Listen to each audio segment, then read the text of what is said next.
रामनवमी का पर्व हर साल बेहद धूमधाम से मनाया जाता है। मान्यता है कि इस दिन भगवान श्री राम का जन्म हुआ था। सनातन धर्म में रामनवमी का बेहद खास महत्व है।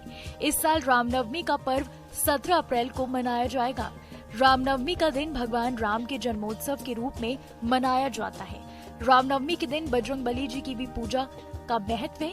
इसे करने से भगवान राम बेहद प्रसन्न होते हैं। हनुमान जी की पूजा शुभ मुहूर्त और विधि विधान से करनी चाहिए। ऐसा करने से भक्त के ऊपर कभी भी संकट नहीं आता है। चैत्र माह के शुक्ल पक्ष की नवमी तिथि की शुरुआत 16 अप्रैल दोपहर 1:23 से हो रही है और समापन अगले दिन यानी 17 अप्रैल को दोपहर 3:14 को हो रहा है।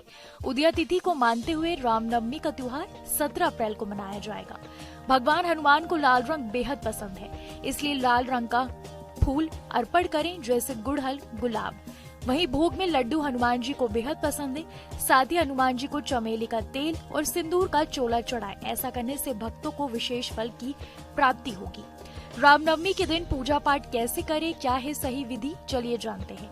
रामनवमी के दिन प्रातः काल उठकर स्नान करने के बाद आप श्री राम का ध्यान कर सकते हैं और पूजा अर्चना भी कर सकते हैं। हालांकि पंचांग की गणना के अनुसार 17 अप्रैल को सुबह 11:04 से दोपहर 1:35 का समय पूजा के लिए अति शुभ रह सकता है। इस दौरान भगवान राम का ध्यान करना और रामचरितमानस का पाठ करना आपको मानसिक शांति का अनुभव कराएगा। आप पूजा ना भी कर पाएं तो इस दिन कम से कम राम नाम का 108 बार जप करने से आपको अच्छे परिणामों की प्राप्ति हो सकती है। चैत्र मास के शुक्ल पक्ष की नवमी तिथि को भगवान श्री राम का जन्म हुआ था और उन्हीं के नाम से इस तिथि को रामनवमी के नाम से जाना जाता है। भगवान राम ने अपने चरित्र, प्रजा के प्रति अपनी निष्ठा, वचनों को निभाने की दृढ़ संकल्प और मर्यादित रहकर पुरुषोत्तम का दर्जा पाया था। धार्मिक मान्यताओं के अनुसार चैत्र महीने के शुक्ल पक्ष की नवमी तिथि को ही प्रभु राम का जन्म हुआ था। राम जी की पूजा करने से सद्बुद्धि, बल, ज्ञान का आशीर्वाद मिलता है। इस दिन राम जी की पूजा करने के साथ साथ उनके परम भक्त हनुमान जी की पूजा करना भी शुभ है। पौराणिक कथाओं के अनुसार राजा दशरथ की तीनों रानियों कौशल्या, सुमित्रा और कैकेयी को पुत्र की प्राप्ति नहीं हो रही थी।